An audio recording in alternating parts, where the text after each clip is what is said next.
Hello दोस्तों, नमस्ते, प्रणाम। मैं पुष्पा राय यूपी 45 से स्वागत करती हूं अपने यूट्यूब चैनल में। दोस्तों, मेरे चैनल का नाम है पुष्पा राय यूपी 45 और दीदी के चैनल का नाम है रंजना सरगम। तो हम दोनों के चैनल के माध्यम से बहुत ही प्यारा प्यारा गीत जाने वाला है। आप लोग पहले चैनल को सब्सक्राइब कर लीजिए और कमेंट करके ज़रूर बताइएगा हम दोनों बहनों का गाना कैसा लगता है। राधे राधे दोस्तों, मैं रंजना सरगम अपने प्यारे से यूट्यूब चैनल पे सभी का स्वागत करती हूँ।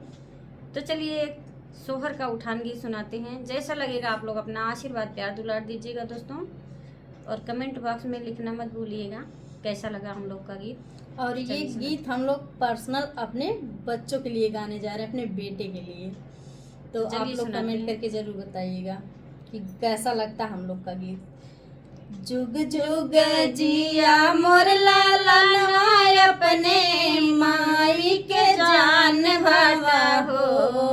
जुग जुग जिया मोर लालनवा अपने माई के जान हवा हो।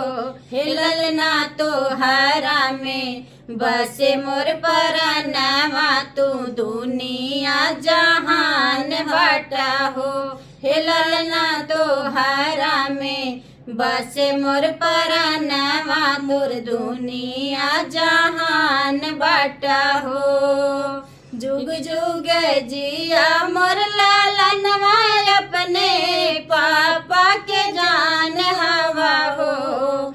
जुग जुग जिया मोर लालनवा अपने पापा के जान हवा हो। हिलल ना तो हरा में बसला परनवा, तू ही ते अरमान हवा हो। हिलल ना तो हरा में बसला परनवा, तू दिल के अरमान हवा हो।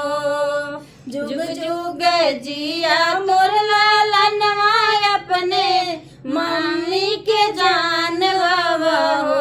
हिलल ना तो हरा में बसला परनवा, तू दिल के अरमान हवा हो।